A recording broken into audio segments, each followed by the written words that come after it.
Greetings duplicant and welcome to the breach. So we're on to episode 5 and this one's called SPOM because I am actually going to build the self-powered oxygen maker. During the last episode I highlighted an area that I wanted to place the oxygen maker in, and here you can see that my duplicants are busy digging it out at the moment. Once I'd started digging this place out I realised there wasn't as much vertical room as I expected. I was a little concerned that I wouldn't be able to put the full height Rodriguez in. This wasn't going to be a major problem because I'd have just split the Rodriguez into its two component parts, the oxygen maker and the power source. And I'd have put these two pieces side by side. But I do appreciate the aesthetics of having it in one unit. For peace of mind I went to the website Guides Not Included to check how high the Rodriguez was. After counting squares I was pleased to find out that yes, the full Rodriguez would fit into this section. A certain section of this gravitas building causes me a bit of a problem. It took me a while to work out why I couldn't delete the door. To delete the door you need to have submitted a bioscan. To submit a bioscan you need to be on the same level as the door. So only a minor problem that I eventually worked out what I was doing wrong. It was only a little addition, but I do appreciate the fact that you can now delete the gravitas buildings when you want.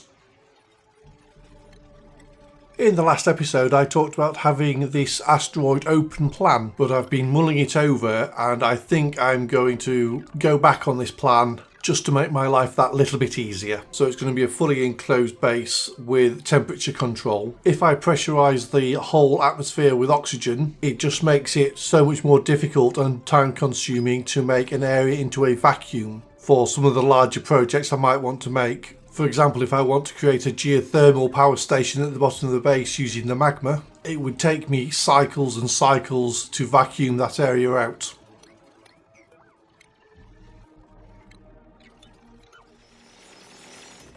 Here I am finally realising why I can't delete the gravitas door. It took me far longer than I would like to admit, but does it really matter how long it took as long as I get to the right solution?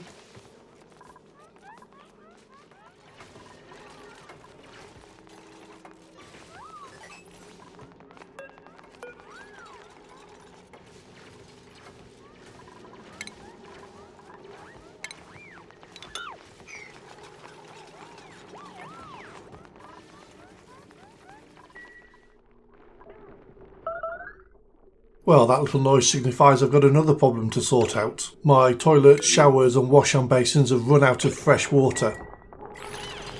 So now all my duplicants are going to have little accidents all over the place, which I'll need to clean up, and I'll also need to find out what the problem is.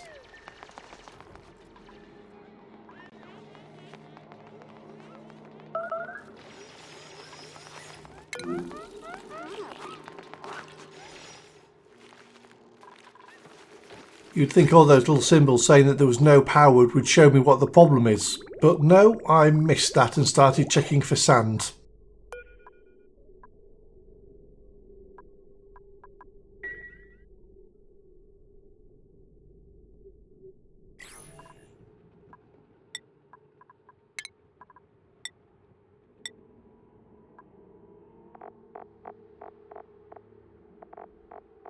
Well, it's not a sand problem, I've got 219 tons of the stuff.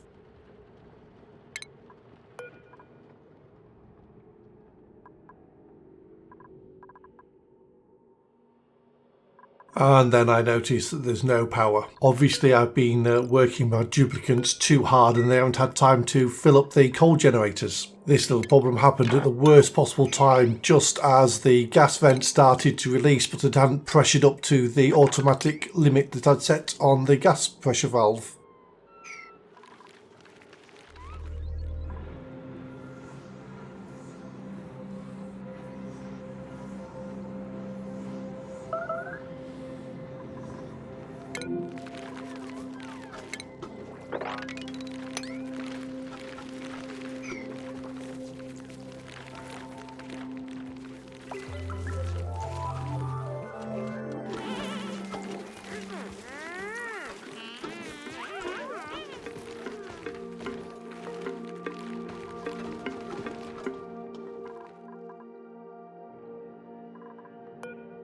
Let's instill a sense of urgency on the refilling of the coal generators.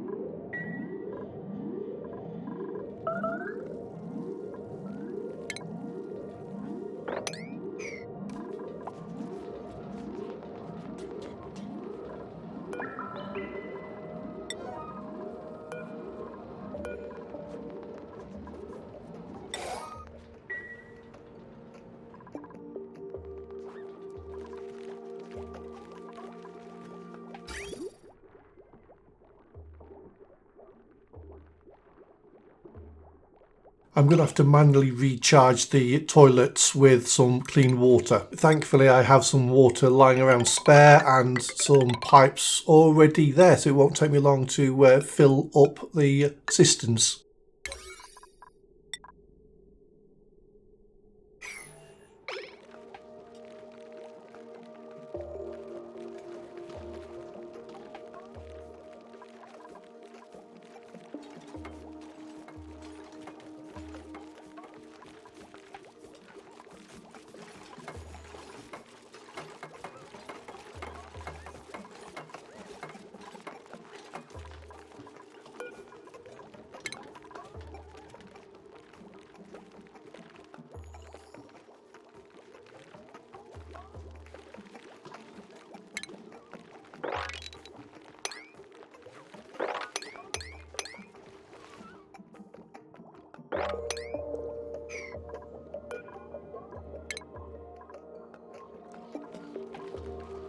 And the water's flowing already, using up that small section of water that I had lying around right from the start. In future, when I start a game, I'm always going to consolidate my water. I just like it and prefer it that way.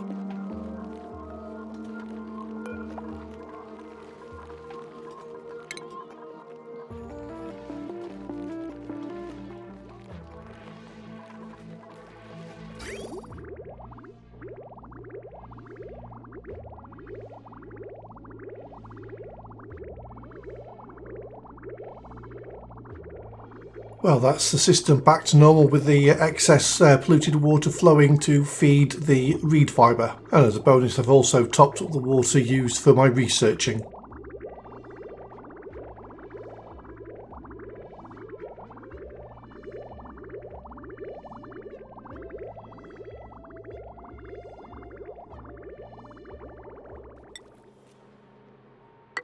The mixtures of gases where I'm going to build the self-powered oxygen maker aren't very pleasant for the working environment for my duplicants. I'm not a monster, so I'm going to improve that situation. I'm just going to build a ladder down and allow the airflow from below to exchange with the chlorine.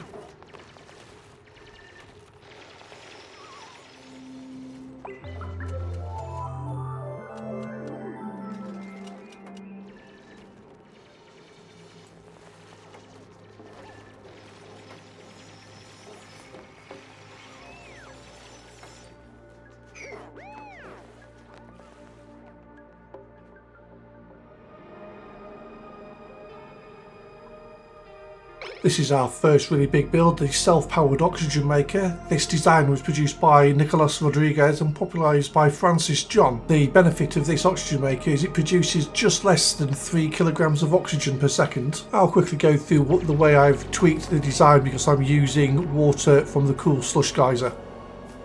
I did slightly struggle with this build because I normally build the SPOM from the bottom upwards, so I start off with the 6 gas pumps and base the build off from there. But I wanted to place the SPOM as high as possible, so I started off with the 3 hydrogen generators. So I actually planned everything out before I started the duplicants on building anything. But let's break the build down while my duplicants get on with everything in the background, and I'll show you where I've tweaked it for this particular asteroid. Our input is salt water at approximately minus 10 degrees Celsius. This is fed into the lower section of the SPOM to cool down the outgoing oxygen, but also increase the temperature of the salt water to above 0 Celsius, so it doesn't freeze in the desalinator or the pipes as it leaves, which would mean that duplicants would have to come along and repair everything. This still cool water is then passed through the metal tiles that the desalinator is sat on. This acts as cooling for the machine. The output from the desalinator leads into some water storage, which you need because the geyser will not be erupting all the time, then feeds serially into all the electrolyzers.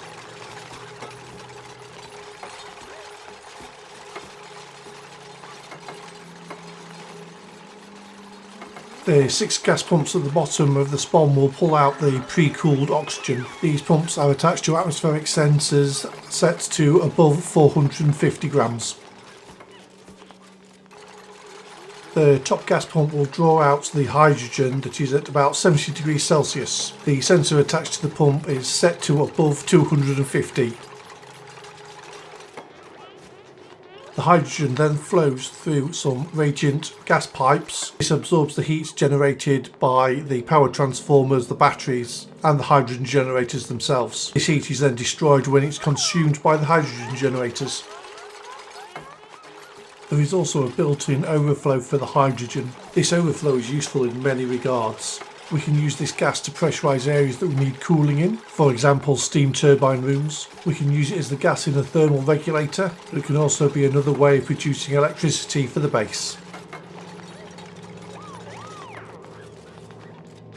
And this screen shows the power cabling. I am running the desalinator directly from the SPOM, but I do feel it makes it a more compact unit and I'm not having to trail power wires all the way around the map. Remember to build everything inside the SPOM out of the best materials you've got at the time, so you're going to be using gold amalgam and iron, etc., not just copper. The copper's fine for power cabling and radiant pipes, but not necessarily for transformers and batteries.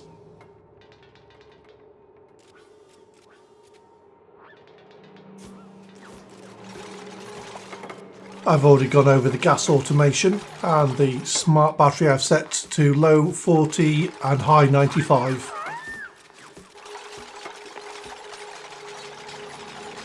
From this position, the build still has another 10 minutes to go, so we're going to use the power of editing to leapfrog through time.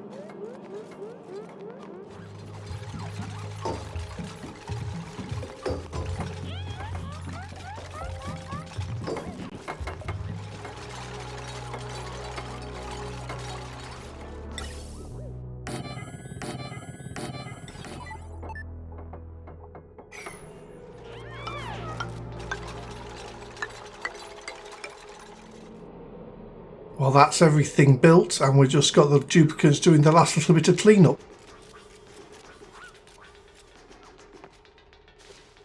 Once I've got everything cleaned up, I will close up the lower section so we can get ready to prime the system. With the lower section now closed up, we're going to build some cold generators to kickstart the system. At the start, I don't want the mixed gas being funneled into the hydrogen generators, so it's being fed directly into the space that the generators occupy to add hydrogen to this area. This will help with cooling later on, and the initial gas is mixed because I have to pump out all the gases within the SPOM itself.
The circled area in the SPOM, once it is full of hydrogen, the Rodriguez is classed as primed and is ready for use.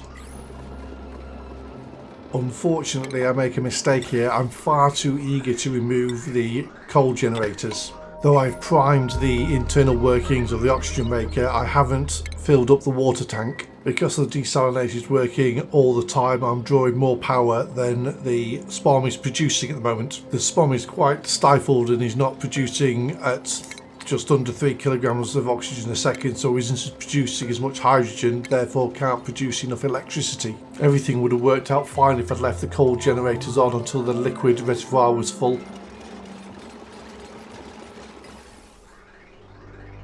The SPOM runs for a cycle and a half, but the inequities between power generation and usage eventually run the system dry. Thankfully, with this kind of setup, all I need to do is add some more power and the system will spring back into life with no priming necessary. So 3 coal generators it is then.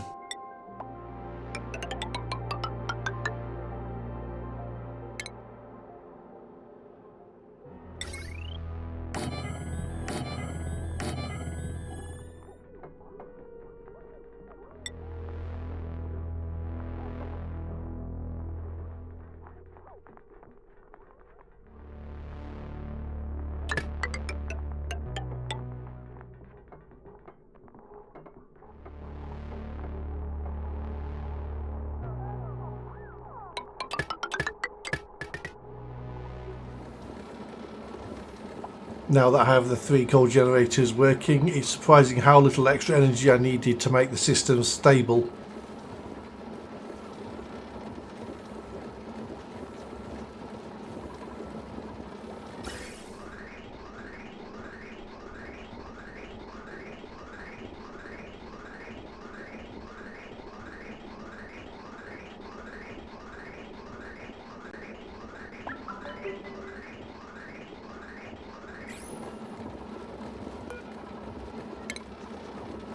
So I'm going to be a little bit more cautious as I delete the coal generators this time.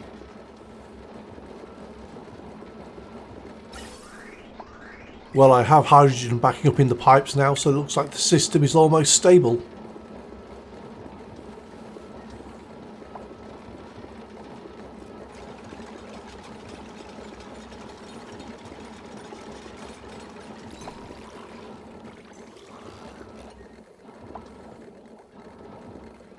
And there we have it, hydrogen using the overflow, so time to remove the last generator.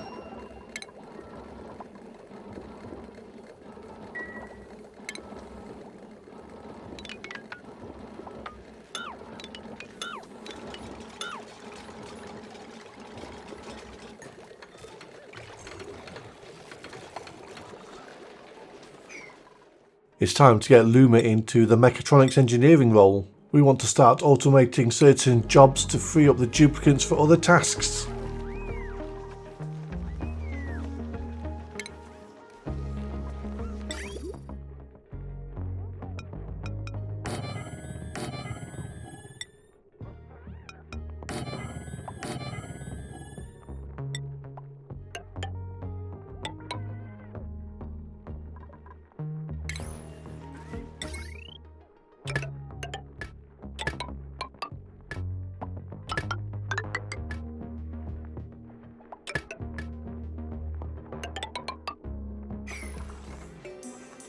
Well, now that we have the SPOM up and running, time to move on to another thing that we need to get sorted out, which is a kitchen and storage of food. The 2 hatches in the top ranch were in the late 90s, so time to evolve them and make some space.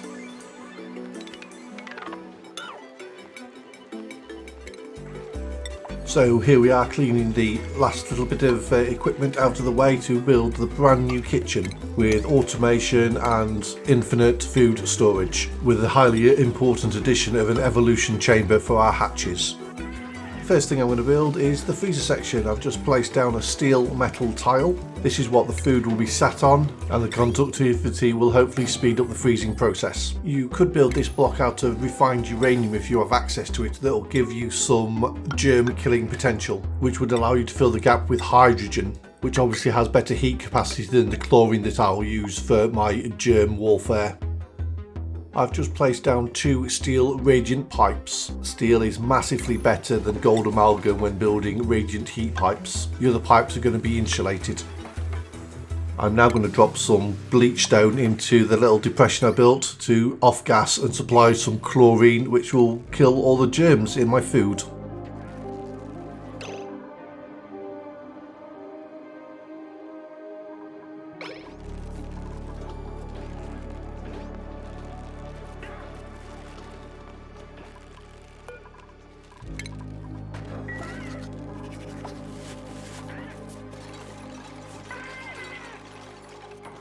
We now have the bleach stone exactly where we want it, so we can seal the chamber up.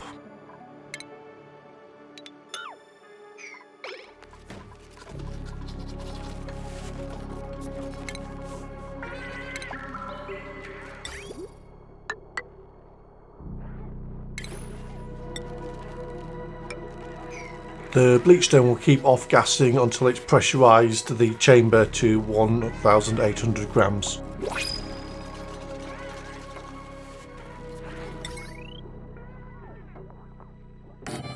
Here you can see me adding the grill. We're going to build some more insulated tiles around the freezer section, but we're also going to build our evolution chamber just behind the grill. This should allow our automation to pick up the meat from the evolved hatches and feed it directly into the grill itself, cutting down on duplicant jobs.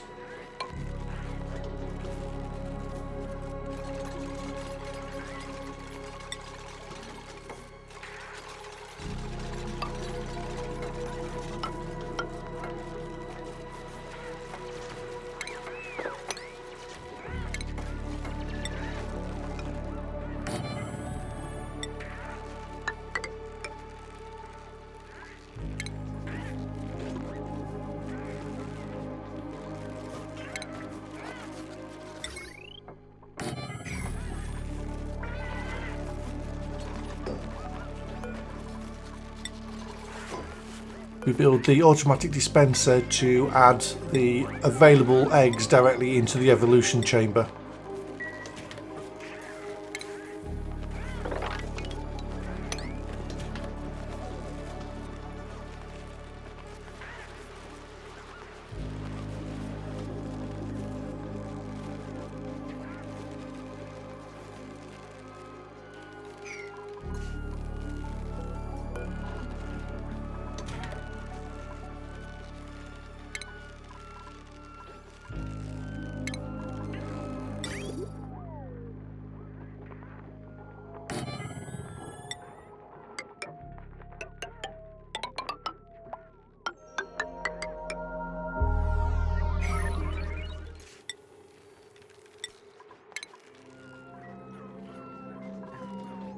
Here you can see me filling up the evolution chamber with water to turn it into the actual evolution chamber, not just a hole where we keep our eggs, and also adding some automation to the last branch.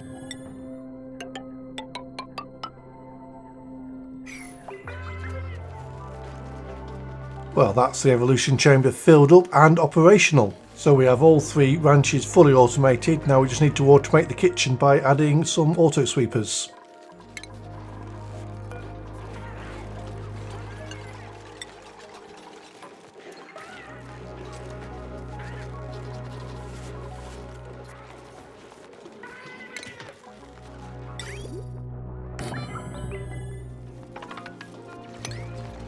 The kitchen's now fully automated, and now we need to concentrate on our cooling loops. Yep, that was plural, cooling loops. One cooling loop for the kitchen to freeze the food.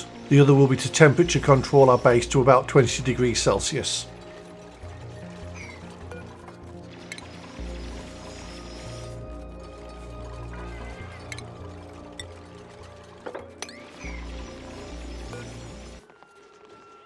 I'm going to set up a room with a thermal regulator and an aqua tuner, so eventually both systems can be cooled by just one steam generator.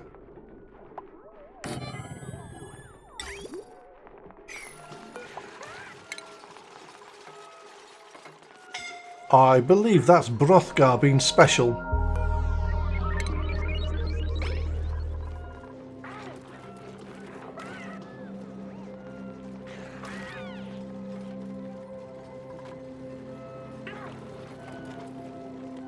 Well, I was going to show the design process for both of the cooling loops, but unfortunately I had a really hard crash, as in the computer switched itself off completely, and I lost all my recorded footage. But I have both systems set up now and the freezer is working.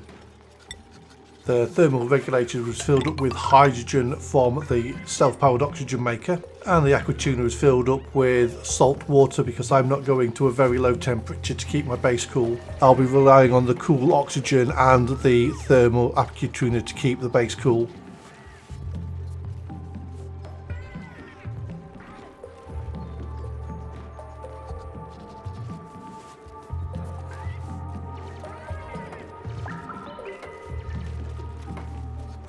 And here you can see all the food in the storage is in deep freeze. so I'm happy to say that the kitchen is now complete. I'm sorry for the short episode. I was planning on it being longer with me doing 2 builds, the kitchen and the self-powered oxygen maker, but my computer gremlins had other ideas. Next episode, the plan is to explore the new asteroid, seal off the base on this planet and get into some atmospheric suits. But that's all for the next episode. Thank you very much for watching, and as always, I'll see you on the other side.